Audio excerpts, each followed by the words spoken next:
verdadera y andan coqueteando con cualquier quimera. Ponga pues muchísima atención y aprenderse todos la lección.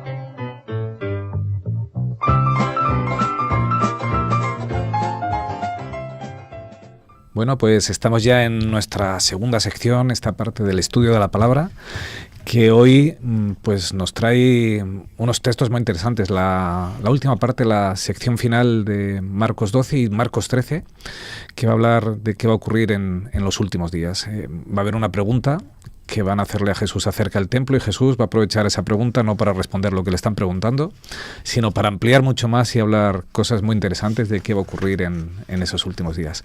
Pero eso lo vamos a ver en un segundo, porque primero vamos a ver nuestro resumen en la Escuela Sabática Like y luego desmenuzamos ese Marcos 13. El 10 de abril de 1912, el Titanic, el barco más imponente jamás construido, zarpaba del puerto de Southampton, Inglaterra. Era su viaje inaugural y llevaba 2.223 personas a bordo.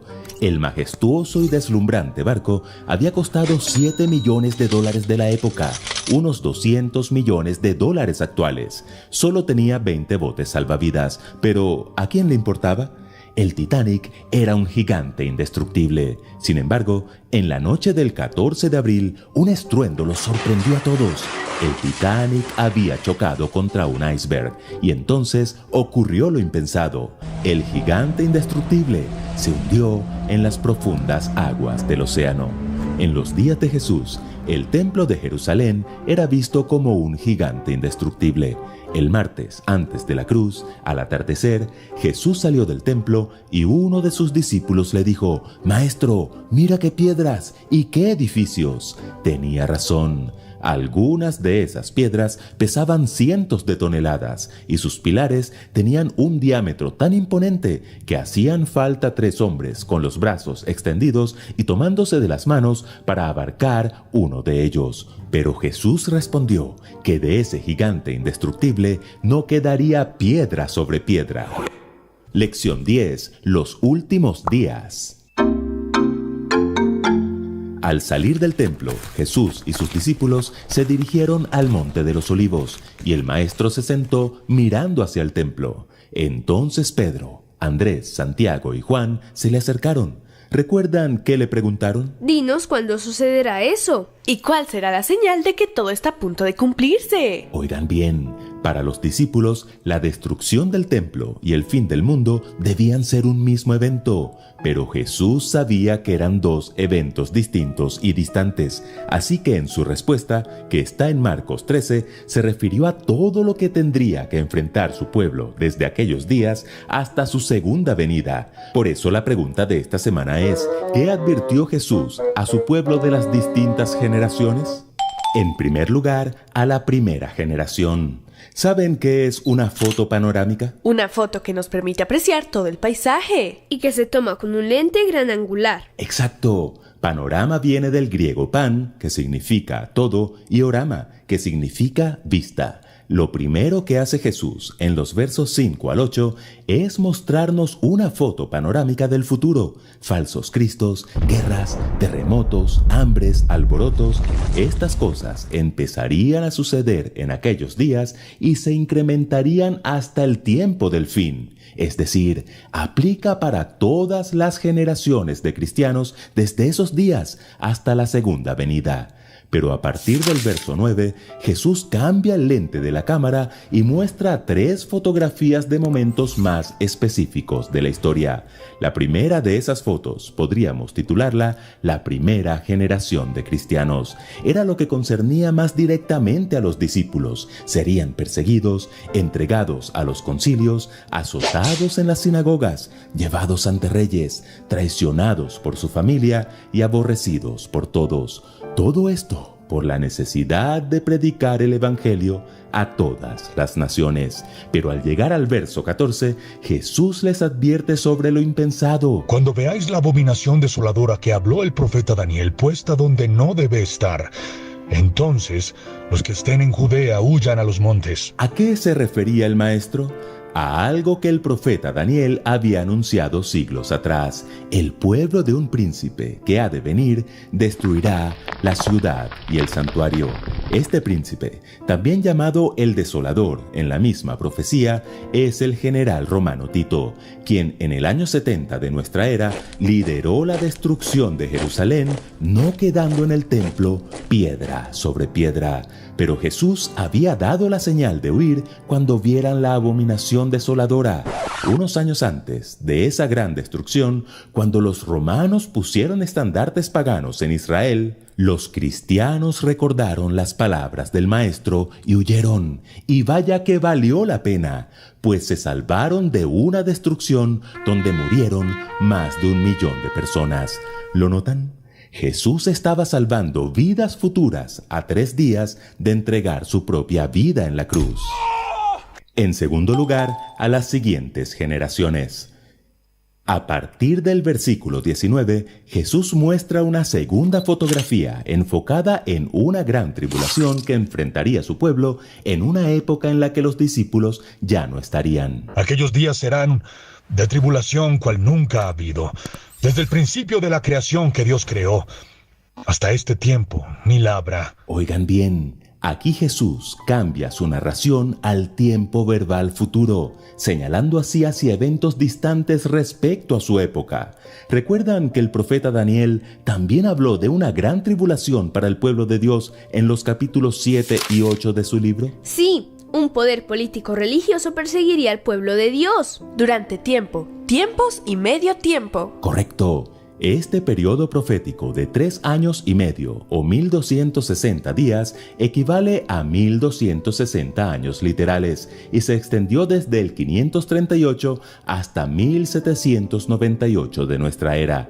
Durante este periodo, el poder simbolizado en la profecía por un cuerno pequeño persiguió y mató a quienes se mantuvieron fieles a la palabra de Dios. Esa gran tribulación sería tan dura que el Señor dijo en el versículo 20 que si no hubiese acortado aquellos días nadie sería salvo, mas por causa de los escogidos que Él escogió, acortó aquellos días. Y así fue. El surgimiento de la Reforma Protestante acortó ese tiempo de aflicción para el pueblo de Dios. Y Jesús también advirtió a esa generación que se levantarían falsos cristos y falsos profetas. También sucedió, pues los líderes de este poder perseguidor aseguraban ser los sustitutos de Cristo en la tierra y bajo ese pretexto demandaban obediencia absoluta o muerte. Pero los verdaderos hijos de Dios no fueron engañados, porque Jesús lo advirtió y en el verso 21 les dijo: no le creáis. ¿Lo notan? Jesús estaba protegiendo a sus seguidores en las generaciones futuras a 3 días de quedar desprotegido por la generación del momento. Y en tercer lugar, a las generaciones de los últimos días. La tercera fotografía es la concerniente a las generaciones de los últimos días. Después de aquella tribulación, el sol se oscurecerá, y la luna no dará su resplandor, y las estrellas caerán del cielo, y las potencias que están en los cielos serán conmovidas. Entonces verán al Hijo del Hombre, que vendrá en las nubes con gran poder y gloria. El cumplimiento de esta profecía se dio con 3 eventos que marcaron el inicio del tiempo del fin. El día oscuro. El 19 de mayo de 1780 se observó un inusual oscurecimiento del cielo durante casi todo el día en una gran sección de América del Norte. No se trataba de un eclipse. La luna oscura. En la noche de ese mismo 19 de mayo, la luz de la luna estuvo velada, como lo había estado el sol durante el día. La lluvia de estrellas. El 13 de noviembre de 1833 ocurrió lo que sin duda puede considerarse como la mayor lluvia de meteoros de toda la historia. ¿Qué ocurriría después de estos fenómenos? La segunda venida de Cristo. En las nubes, con gran poder y gloria. Exacto. ¿Y por qué no ha venido? Oigan bien, cuando el Señor afirma en el versículo 30 que no pasará esta generación hasta que todo esto acontezca, se refiere a la primera fotografía. La destrucción de Jerusalén ocurriría en los días de los discípulos, pero cuando dice en el verso 32 que de aquel día y de la hora nadie sabe, se refiere a la tercera fotografía, al día de su segunda venida. No sabemos qué día regresará, pero sí sabemos por las señales que está cerca. Justo antes de que aquel discípulo le mostrara el esplendor del templo a Jesús y él respondiera diciendo que del templo no quedaría piedra sobre piedra, una viuda pobre echaba 2 moneditas en el arca de las ofrendas. Los ricos habían echado mucho más dinero, pero Jesús dijo que ella lo había dado todo.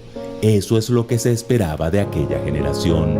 Es lo que Jesús esperaba de las siguientes generaciones. Y es lo que Jesús espera de nuestra generación. Él lo dio todo por nosotros. Los discípulos lo dieron todo por Él. Muchos cristianos de generaciones pasadas hicieron lo mismo. Y nosotros, los que hacemos parte de las generaciones previas a su segunda venida, también estamos llamados a darlo todo por Él. Porque aún un poquito, y el que ha de venir vendrá y no tardará.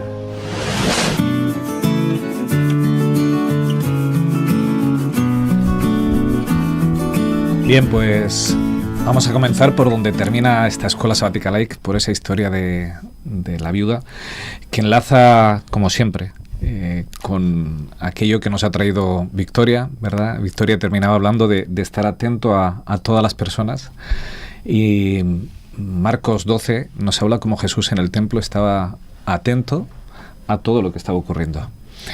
A mí me sorprende la capacidad de Jesús, porque iba paseando y veía quién estaba subido a los árboles, veía lo que a nosotros aparentemente se nos pasa. Él era capaz de verlo y de estar atento a las necesidades de las personas. Y entonces, vio una mujer que estaba echando en el cofre de ofrenda una ofrenda, seguramente de forma disimulada, discreta, porque lo que daba era nada. Esta mañana sacaba yo los cálculos y un salario medio hoy en día son como 60 euros al día, ¿verdad? Lo que puede ganar así un obrero.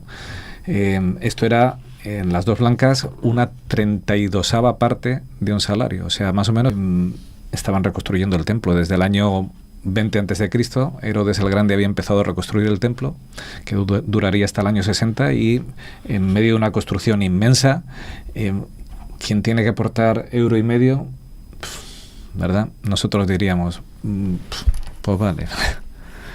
Y sin embargo Jesús tiene una visión totalmente distinta a nuestra visión comercial, interesada, ¿verdad? A mí, como siempre, Jesús me deja perplejo, porque Él ve no lo aparente, Él va al corazón, ¿verdad? Y Él ensalza a aquella mujer. Compañeros, ¿por qué la ensalza?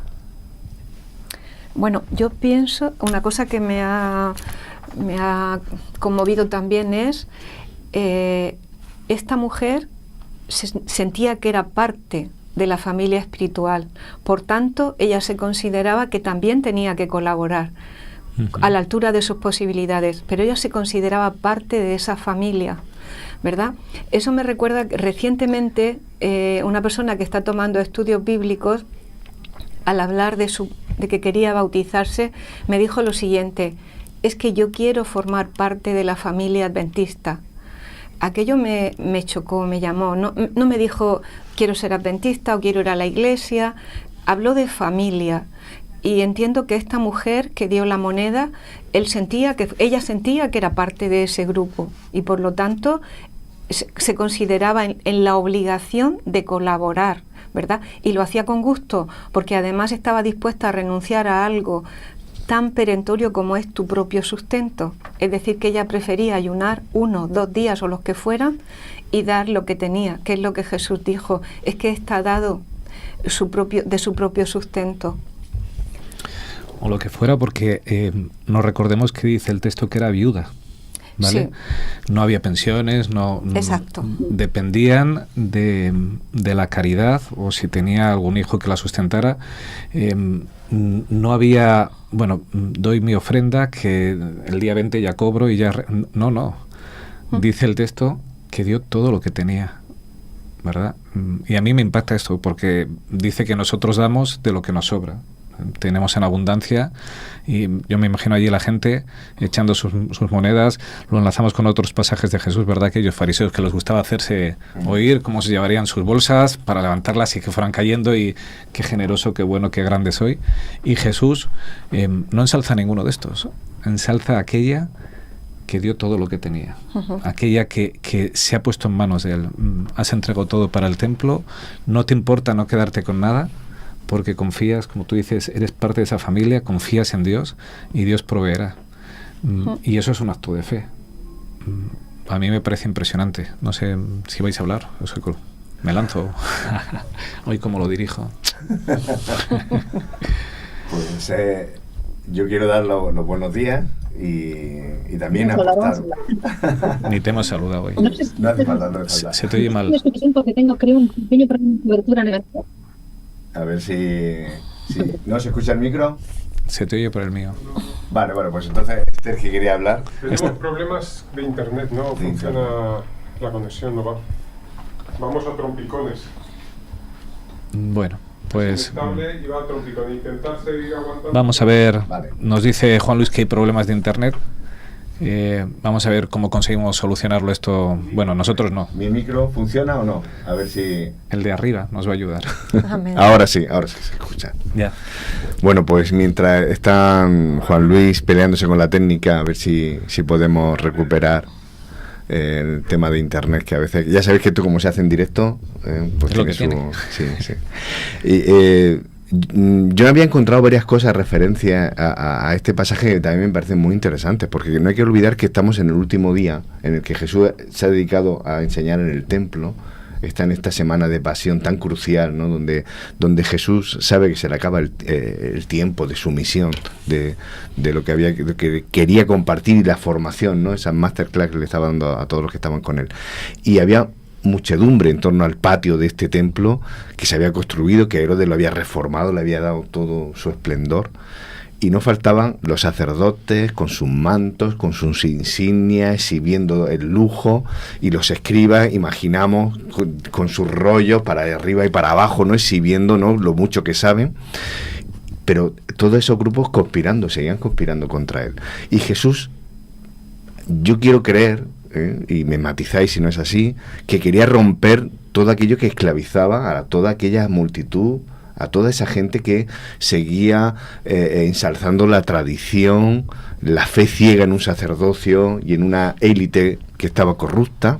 Así que él, confrontando a aquellos gobernantes, a aquellos líderes, a aquellos fariseos, sacerdotes, que instruían una enseñanza que los alejaba de la verdadera relación con ese Dios Salvador, yo me imagino a Jesús con aquellas frases diciendo: porque hay gente que ata cargas pesadas, difíciles de llevar, porque todo lo que hacen es para que la gente y terceros lo vean, le gusta llevar sobre la frente y los brazos cajitas para exhibir lo mucho que saben, contexto de las Escrituras, vestir ropas con grandes borlas, ¿no?, que se les vea.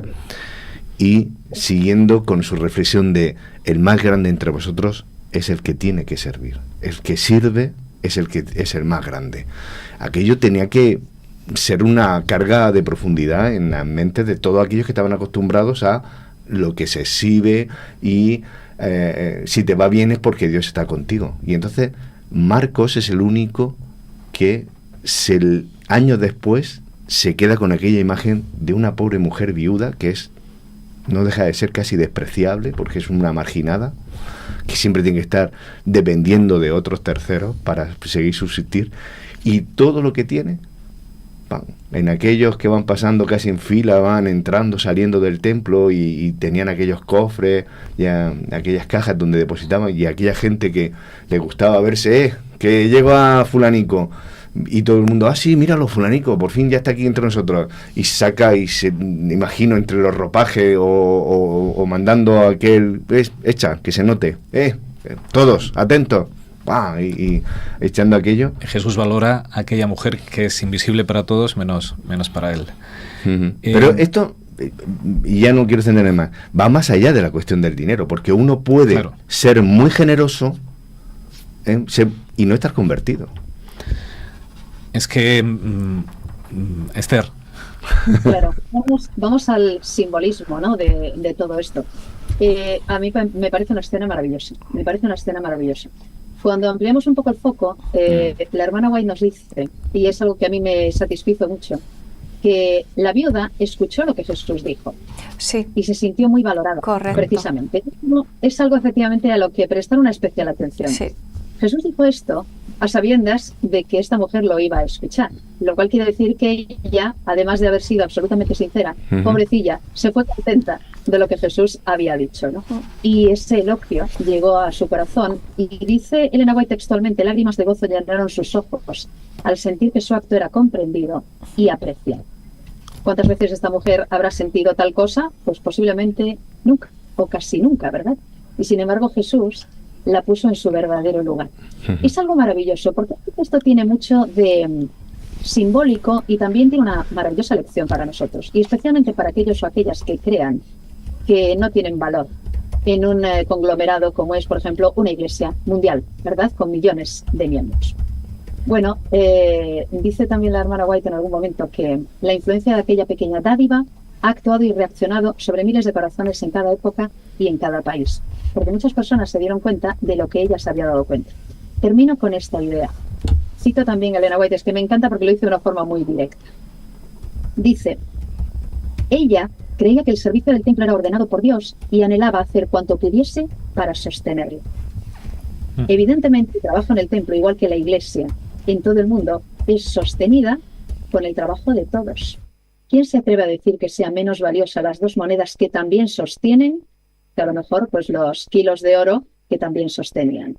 Evidentemente era sostenido por todos y todas, y ella era consciente de que con lo que tenía también podía ayudar, entre otras cosas porque ella tenía claro que aquello era sostenido por Dios. La pregunta evidentemente sería, ¿qué pensaban aquellos que daban lingotes de oro? ¿Estarían en la misma disposición? ¿Eran igualmente honestos e igualmente sinceros? Pues probablemente la respuesta también la sabemos. Fíjate, nos vamos a quedar con esa parte ahí, ¿vale? Porque ahí es donde quiere llegar Jesús. Cheques al cielo no llega ninguno, ¿vale? Jesús no necesita de mi dinero. Lo que necesita es de mi corazón. Aquella mujer le había dado el corazón. ¿Qué es lo que mira Jesús cuando ve las ofrendas? Probablemente Jesús podía haber dicho, estos sacerdotes, Anás y Caifás, que están dirigiendo esto, son dos tiranos de lo peorcito que os podéis encontrar, ¿vale? No merece la pena que deis aquí para mantenerles, para que vivan como decía Juan Fracción II, con sus ropajes, sus linajes, como reyes, como príncipes. Jesús no dice nada de eso, porque Jesús entiende, cuando tú das tu ofrenda, se la das a Dios, y ese es tu pacto con Dios. A quien luego tenga que pedir Dios cuentas, se las pedirá.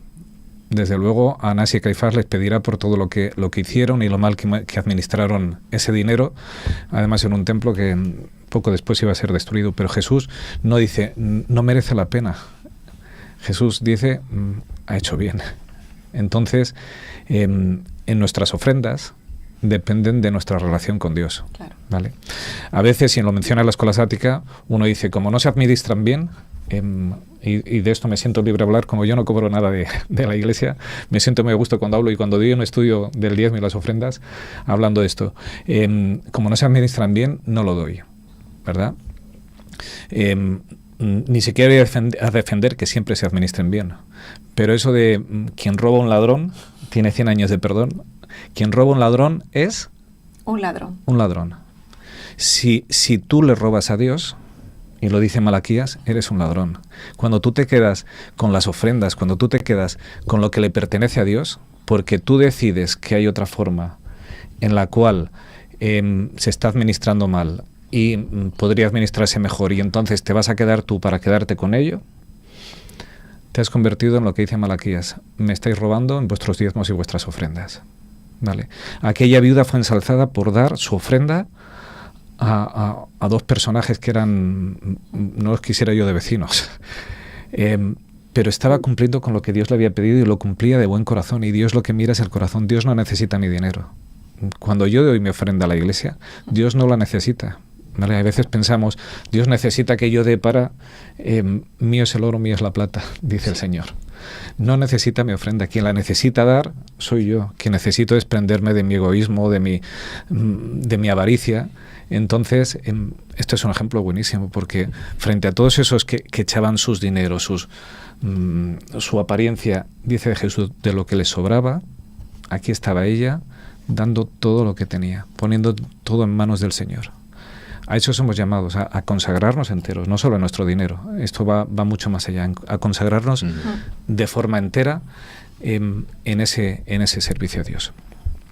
Y saliendo del templo, no sé si queréis hablar algo más del tema este. No, tienes razón, un corazón lleno de fe y de amor es más valioso para Dios que el dinero, la donación más costosa, ¿no? Y además seguimos aprendiendo acerca de la generosidad. Fíjate, han pasado 2000 años y todavía muchas veces nos cuesta comprender esto. Porque sobre todo hoy vivimos en una época donde nos bombardean con el nunca es suficiente, nunca tienes suficiente. Entonces muchas veces nos creemos el mensaje ese de no tengo mucho para dar porque a mí siempre me falta, ¿no? O se nos olvida cómo respondieron los apóstoles, claro. ¿Verdad? No tengo ni oro ni plata, pero lo que tengo es ricos. Lo que pasa es que no lo hemos descubierto, claro, a veces. Y eso cuando queremos dar, es que a mí es que tengo muchas necesidades. Yo en mi familia es verdad, pero nos quedamos con eso de ay no, yo, o básicamente yo el primero, o sea, para darte a ti me lo quedo yo, ¿no? Porque entonces tenemos ese conflicto muchas veces y Jesús nos dice, Juanfra,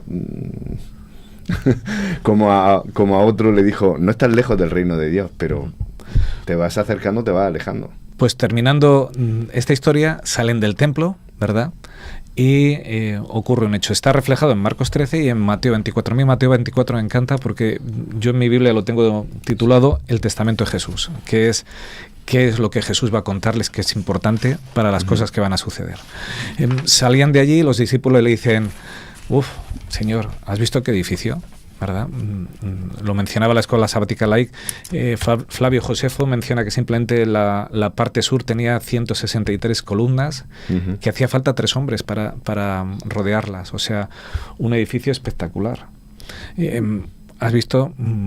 Yo como hebreo me siento orgulloso, pues como un francés se siente orgulloso de su Torre Eiffel, ¿verdad? ¿Has visto qué maravilla? Que pues ellos se sentían orgullosos de aquel edificio. Todo lo que estamos haciendo estaba en plenas obras. Desde el 20 antes de Cristo hasta el 60 estuvo para dejarle un aspecto espectacular, y estaban eufóricos. Lo mejor que tenemos en la nación, nuestro templo. ¿Has visto qué bonito? Y Jesús responde, no va a quedar. Quedará piedra sobre piedra. Y Jesús sigue andando. A mí eso me alucina Jesús, porque dice algo y sigue andando tranquilamente, y los discípulos empiezan a rumiar, ¿verdad? A darle vueltas. Así que 4 discípulos se acercan luego a Jesús y le dicen, esto que nos has dicho, dinos cuándo va a suceder. Me gusta Mateo 24 y nos va a ayudar a despejar muchas dudas. Me voy a Mateo 24 para leerlo, la pregunta, porque le dicen exactamente, dice versículo 3, dinos cuándo serán estas cosas y qué señal habrá de tu venida y del fin del mundo. Y digo que nos van a quitar muchas dudas porque los discípulos, que entienden que todo esto va a ocurrir a la par, ¿verdad? Lo lanzan así, dinos cuándo va a ocurrir que se acabe con la... que se destruya el templo, que no quede piedra sobre piedra, y cuándo va a venir el fin del mundo.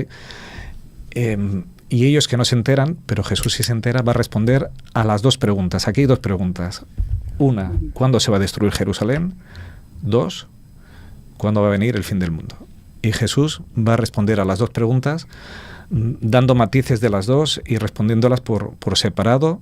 Y es importante tener esto en mente, porque a veces podemos mezclarlo todo y no enterarnos de lo que está diciendo aquí Jesús. Pero en realidad para ellos era una única cosa, porque ellos no concebían que se destruyera el templo, claro, sin que acabara todo. Claro, ellos están preguntando como si fuera una, pero Jesús responde en la respuesta, habla de 2 momentos distintos, y eso es importante tenerlo en cuenta. De hecho, Jesús empieza y no les va a hablar acerca de qué es lo que les va a pasar, ¿no? Sino empieza preocupándose por su situación, por todo lo que va a haber, toda una serie de engaños, de peligros, a mí me pareció una ternura de Jesús. O sea, lo que a ti te preocupa es el momento y a mí lo que me preocupas eres tú. Me preocupas tú o la persona en el futuro. No es tanto el tiempo como la persona, lo que va a ocurrir, la situación que va a rodearos. Me parece pues eso, de una autenticidad. Hablábamos esta mañana con Victoria, ¿verdad?, de ese cristianismo auténtico, y Jesús, el tiempo solo es tiempo. A él le preocupan las personas y le preocupa lo que va a ocurrir con sus hijos en ese momento. Y les habla pues que va a haber engaños, que va a haber falsos cristos, falsos profetas. Les menciona un montón de cosas y les va a hablar también, ¿verdad?, de una profecía, la profecía de Daniel, que habla de la abominación asoladora, que dicho así suena de un feo, ¿verdad? Ese mensaje que está en Daniel 9:27, y que vamos a empezar aquí en la controversia, porque hay algunos que lo desvían, ¿verdad? Me traía, y solo os lo pongo como punto, uno coge Daniel 9 y cuando estudia Daniel 9 estudia los imperios que ha habido. Daniel 2 menciona que estaba Babilonia, cuando se le dice a Nabucodonosor, oh, tu rey eres la cabeza de oro, y luego a partir de Daniel 9 se da la explicación de que va a ser Medo-Persia, Grecia, y luego hay un segundo poder, un cuarto poder, que el mundo protestante identifica con Roma, pero que la Iglesia Católica desvía y se lo lleva un tal Antíoco Epífanes, ¿verdad? Y muchas iglesias evangélicas también. Se lo llevan allí. De hecho, aquel hombre mató un cerdo en el templo y eso se supone que es la abominación que hizo. Profanó el templo. Pero Daniel 9 dice que la ciudad va a ser destruida, la ciudad y el templo va a ser destruida, ¿vale? No se nos olvide que esto es lo que dice Daniel 9. Os digo rápidamente, yo os doy paso porque me sorprende la interpretación, porque es gente estudiosa. No sé si tenéis en vuestra casa la versión Nácar Colunga.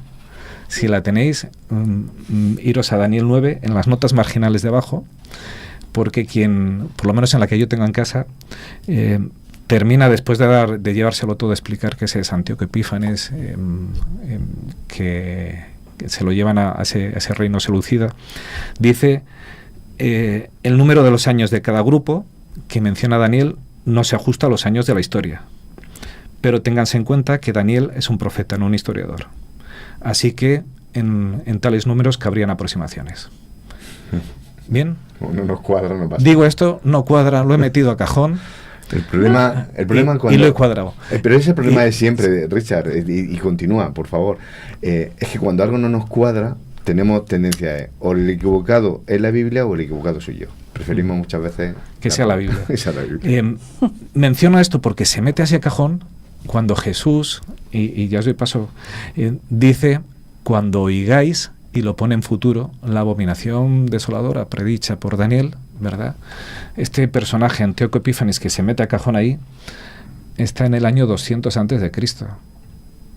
Así que o Jesús estaba despistado, o Jesús está en lo cierto y nos está llevando a un momento posterior a él, ¿verdad? ¿Qué momento podría ser esto? Y ya, si no monopolizo yo... Vamos allá. Aquellos que no somos historiadores tenemos una especial preocupación por ciertas traducciones de todo este asunto. Yo necesito explicar esto a nivel usuario, ¿de acuerdo? En serio, ¿eh? Y además es que o nos lo explicamos a nivel usuario o de lo contrario probablemente nos estamos equivocando un poco. Tú nos has llevado a Mateo 24. En Mateo 24 dice dos cosas muy interesantes, Jesús. Una, mirad que nadie os engañe. ¿Sí? ¿Por qué será que eso justo es lo que dice al principio? Comienza precisamente la explicación diciendo, mirad que nadie os engañe. Y un poquito más allá, un poquito después, dice, no os turbéis. Tranquilos. Veáis lo que veáis, ocurra lo que ocurra. Tranquilos, porque esto está en el plan y al final esto termina bien. ¿Sabéis una cosa que me preocupa muchísimo del cristianismo actual? También del adventismo actual, es decir, y bueno, de todos aquellas que decimos leer la Biblia. Una, que hay mucho engañador y que hay mucha gente diciendo cosas muy raras, rarísimas, y adivinando el futuro. De hecho, a mí el título de la lección me preocupa infinitamente, porque cuando nos habla de señales, ¿no?, y nos habla de los últimos días, hay gente que ya sabe cómo va a ser. Y hay un montón de gente explicándonos lo que va a pasar, ignoro desde qué fuente, porque la verdad es que la Biblia no pone cosas de las que estamos oyendo. Mirad que nadie os engañe, y mirad que no vengan inventores de los tiempos del fin. A mí me preocupa mucho esto, porque es que estamos rodeados de gente que está explicando cómo va a ser la cosa. 2. Si Jesús dijo, no os turbéis, me pregunto por qué hay tantos cristianos preocupando innecesariamente a la gente. Una cosa es un mensaje de amonestación. Otra cosa es meterle el miedo del cuerpo a la gente que no necesita con respecto a figuras apocalípticas, por cierto, que también son inventadas, porque en la Biblia no vienen. Y en el espíritu de profecía me temo que tampoco. Al menos cuando yo le he pedido alguna explicación a alguna gente que dice cosas extrañísimas y bastante preocupantes, tampoco me saben decir en qué párrafo de ningún libro de la señora White está. Mirad que nadie os engañe, no os turbéis. Me pregunto si esto sigue siendo necesario. Lo es. Yo me lanzo, no nos tenemos que dejar engañar. Y no podemos aislar este texto de lo que viene después, ¿verdad? Jesús dice, mira, quien esté fuera de la ciudad, que no entre, quien esté en la ciudad, que no baje a la casa, quien esté en el campo, que no vuelva por la túnica. Hay un mensaje de urgencia para salir de allí. ¿Quién entendió esto muy bien? Los cristianos de la época, ¿sabéis? Y ahora lo vamos a relacionar con otra parte de abajo del mismo texto. En el año 68, y hablabas antes de ponerlo a nivel de usuario, yo hoy me iba a la Wikipedia, digo, voy a comprobar que todo lo que siempre se ha dicho en la Iglesia, que sea cierto. Bueno, pues si entráis en la Wikipedia y ponéis sitio a Jerusalén año 70, os va a explicar que en el año 68, Vespasiano llegó a sitiar Jerusalén. Había habido una revuelta en el 66 que habían matado a los romanos de la ciudad, entró allí, sitió la ciudad y bueno, la ciudad estaba totalmente acorralada y de pronto Vespasiano se levanta sus ejércitos y marcha, ¿no? Los judíos entendieron, le hemos dado miedo, no puede con nosotros, y le fueron sacudiendo, fueron atacando la retaguardia y matando la retaguardia a todos los soldados romanos, mientras estos salían en estampida por una razón. El emperador Nerón había muerto y Vespasiano era quien era llamado al poder, a ocupar ese poder. Así que marchó hasta Alejandría para ser nombrado emperador. Cuando los ejércitos romanos marcharon, los cristianos entendieron que eso era lo que Jesús les había dicho. Esa abominación, cuando veáis la abominación desoladora, y salieron de Jerusalén. Marcharon donde Jesús había dicho, los montes. Marcharon a Samaria, se expandieron fuera de Jerusalén. Nombrado emperador Vespasiano, lo primero que hizo fue encargar a su hijo, el general Tito, que marchara contra aquellos que le habían ido azotando por la retaguardia. Y Tito llegó en el año 70, sitió Jerusalén, destrozó la ciudad, las murallas, el templo, murieron más de 1 millón de personas. Ningún cristiano estaba ahí dentro. Este verano que estaba en Roma nos explicaban la historia allí del arco de Vespasiano, que está allí en Roma, el de Tito y Vespasiano, que se llama así, el arco. Y yo le decía a la guía, oye, ¿y sabes esto que ocurrió con los cristianos? Y la mujer decía, oh, qué interesante. Los cristianos estuvieron atentos, supieron lo que ocurría, porque además, y vamos a ver, vamos a pegar un salto en el texto, cuando Jesús, al final, que es una parte controvertida, cuando dice, de la higuera aprended la parábola, cuando su rama enternece y empiezan a salir las hojas, el verano está cerca, dice así también vosotros, cuando sucedan estas cosas, sabed que está a la puerta. Os aseguro que no pasará esta generación sin que todo esto suceda. ¿Vale? el cielo pasarán, pero mis palabras no pasarán. Pero de aquel día y de la hora, ¿vale? Recordamos, aunque es verdad, María Dolores, que los discípulos no se habían enterado y habían hecho una sola pregunta, Jesús está respondiendo a dos cosas: destrucción de Jerusalén y fin del tiempo. Dice, pero de aquel día y aquella hora nadie sabe, ni aun los ángeles que están en el cielo, ni el Hijo, sino el Padre. ¿Cómo va a decir Jesús? Esta generación no va a pasar sin que esto suceda, y luego decir, pero no tengo ni idea de cuándo va a pasar. Porque Jesús está respondiendo a dos preguntas distintas. Destrucción de Jerusalén, tengo claro. Esta generación no va a pasar sin que suceda. Y el día y la hora de su venida solo lo sabe el Padre. Ni el Hijo ni los ángeles, no lo sabe nadie más. Está respondiendo a las dos preguntas aquí. Entonces, los cristianos que lo tenían clarísimo, primera pregunta, destrucción de Jerusalén, no va a pasar esta generación. Ocurrió en su generación, cuando ellos vieron a aquellos estandartes romanos plantarse y que se iban, entendieron, hay que salir de aquí, y fueron salvos todos y expandieron el Evangelio. Que nadie os engañe, que nadie utilice el Evangelio, y vuelvo a lo que estaba diciendo Esther, para contar cosas que no estén en la Biblia, para decir cosas que no son. Seamos inteligentes, lo que está en la palabra de Dios, cojamos su palabra, porque este es decía el testamento de Jesús, este es el mensaje que Jesús nos ha dado con mimo para ocurrir para el tiempo del fin. Y hay una parte que la escuela sabática no ha mencionado, que a mí me parece muy interesante, cuando Jesús dice, orad para que vuestra vida no sea ni en invierno ni en sábado. ¿Vale? Todos aquellos cristianos que dicen, con la muerte de Jesús se instauró el domingo, es Jesús quien dice, estoy hablando de lo que va a ocurrir en el año 70, 40 años después de mi muerte, orad para que vuestra vida no sea en sábado. Que nadie os engañe. A mí me parece que esta parte del discurso de Jesús es un discurso serio. Es un discurso en el que Jesús se pone... Porque fijaos cuánta referencia hay en tan pocos versículos. Marcos está constantemente, mira, versículo 5, mirad. Versículo 9, estad alerta.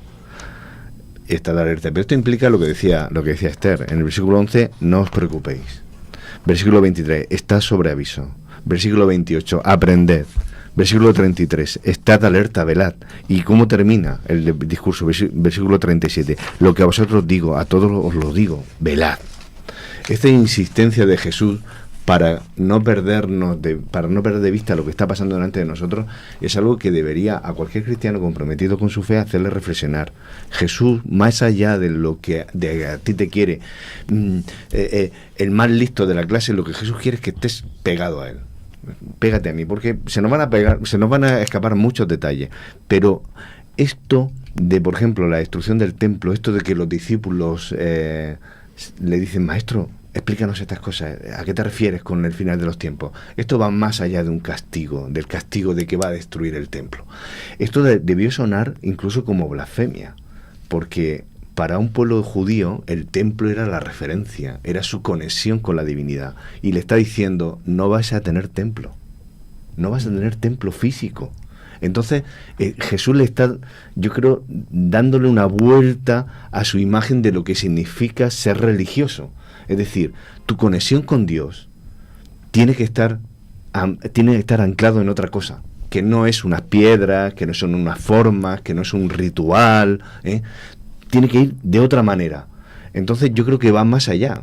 Entonces, ¿cómo voy a vivir mi religión si no tengo templo? Todavía hoy los judíos se matan por el muro de la Lamentación y se acogen a aquel trozo de explanada como si es el anclaje. Y Jesús está diciendo, esto no va de esto. Entonces, es una comprensión diferente de lo que debe ser, yo creo, el final de los tiempos. El final de los tiempos va de pegarse a Dios, va de tener una relación y una comunicación y una fluidez con la divinidad. Se nos escapan las cosas, pero vela, estate firme, pégate a mí, ¿no? Yo creo que Jesús le está diciendo, van a pasar muchas cosas terribles a partir de ahora, pero tú estate conmigo, aunque no comprendamos de lo que todo va, de lo que implica. Y además, leyendo estos textos, fijémonos que puede haber paralelismos en los textos que leemos con lo que vaya a ocurrir en el futuro, o no necesariamente, ¿no? Porque hay quienes efectivamente utilizan alguno de estos textos, no voy a utilizarlos porque son bastante polémicos, con respecto a cosas que haya que hacer de cara al final de los tiempos, que tiene que ver con lo que ocurrió en aquella época. Es decir, que no sabemos muchas de las cosas que van a ocurrir. Claro. Y además, hablando de lo que acabo justo de comentar Juanfran, esto es mucho más individual de lo que parece. Puede haber señales colectivas y puede haber cosas que estén ocurriendo a nivel mundial, ¿no? Y a nivel general, pero al final esto de la salvación va de ti y de mí. Es decir, va de cada uno de nosotros en nuestra relación con Dios. Y no es comparable, por ejemplo, el nivel de libertad religiosa que tenemos en España con el nivel de libertad religiosa que hay en otros lugares. Cosas que ya están ocurriendo en muchos países hace muchos años, aquí no han pasado. Y luego, claro, hay que tener cuidado también con algunas afirmaciones que se hacen relativas al incumplimiento o no de determinadas normativas y de determinadas legislaciones también. A veces cuando se hacen afirmaciones de lo que va a pasar con respecto al sábado, al domingo, etcétera, etcétera, también a veces nos podemos columpiar bastante sin saber realmente qué es lo que va a pasar, ¿no? Entonces, en ese sentido, hay que ser cuidadosos y hay que traducir, por eso es bueno llevarlo a nivel usuario, Richard, ¿qué pasó entonces? ¿Qué textos están asociados al pasado? ¿Qué textos están asociados al presente en aquel momento? Y qué textos luego, evidentemente, hay que leer en clave de futuro. Por si acaso, porque de lo contrario nos confundimos bastante y podemos llegar a decir, pues, incluso mentiras, o sea, cosas que no son ciertas. Hay algo muy interesante de lo que estás diciendo y es que ya casi no nos queda tiempo, pero va a mencionar una gran tribulación, ¿verdad? La clave para soportar la gran tribulación está en mí, ¿verdad? Va a haber falsos cristos. Cuando uno es falso, un Cristo falso, falsos profetas, falsos mensajes, dice que engañarán, y me encanta esa parte, si fuera posible, a los escogidos. El mal sabe hacia quién apuntar. Sí, pero depende de mi relación con Dios, depende de lo que yo me afiance en Dios para que yo esté seguro o no esté seguro. Ayer veíamos con los jóvenes cómo Daniel, a mí me encanta la historia de Daniel, era un hombre que podía haberse rebelado contra Dios y haber dicho, mira, es que ¿por qué me está pasando esto? Si yo te oro, si yo soy fiel a ti, si yo no he hecho nada malo, el pueblo lo puede haber hecho, pero es que tú no me puedes salvar. Y como Daniel fue apartado de su familia, fue deportado, le hicieron eunuco, le cambiaron el nombre, que me parecía terrible. O sea, él que era Dios es mi juez, pasó a ser Baal salva al rey. Era humillante. Podía haberse enfrentado a Dios y haber dicho, hasta aquí hemos llegado, o sea, y cómo Él se refugia al Dios en tiempo de tribulación, en tiempo de crisis, tú eres mi Dios, y pase lo que me pase, sé que estás a mi lado, y en ti me siento confiado. Yo extraigo ese mensaje aquí en este periodo, en el periodo de tribulación. Eso es la clave, o sea, podrán venir falsos cristos, falsos profetas, podrá venir que hagan grandes señales, prodigios, lo que quieras. Si yo estoy anclado en Jesús, claro, estoy seguro. Y si estoy anclado en Jesús, viene la parte final, que es verán al Hijo del Hombre. Versículo 26 del capítulo 13. Entonces verán al Hijo del Hombre. Si yo me anclo en mi Dios, en la palabra, si no dejo que nadie venga a moverme y a malearme, veré al Hijo del Hombre. Claro. ¿Qué mejor recompensa tenemos que esa? ¿Qué mejor esperanza? Podemos ir como dice Pablo, siguiendo vientos de doctrinas que son interesantes, novedosas, todo lo que quiera. Pero eso, donde empieza, acaba. O sea, voy a entregar mi vida, voy a poner en peligro mi salvación por la novedad. Mirad que nadie os engañe. Yo, si tuviera que coger un resumen de este versículo, de este capítulo, es mirad que nadie os engañe. ¿Y cómo? ¿Cómo se hace eso? Yo creo que hemos descuidado mucho la lectura de la palabra de Dios, y es ahí, y es eso lo que nos va a dar el background, la base que necesitamos para descubrir qué es verdad y qué no es verdad. Tenemos que leer más y orar más. Pienso que eso nos va a sostener, lo que nos va a sostener. Y un último apunte. Frente a teorías que dicen hoy en día, bueno, no se sabe el día ni la hora, pero sí el año, ¿verdad? Mirad que nadie os engañe. El texto dice el día ni la hora no lo saben ni los ángeles ni el Hijo, sino solo el Padre. Si tú eres más listo que los ángeles, si eres más listo que el Hijo, si eres un iluminado, vale, pues eres un iluminado. Al resto de los que no somos iluminados, mirad que nadie os engañe.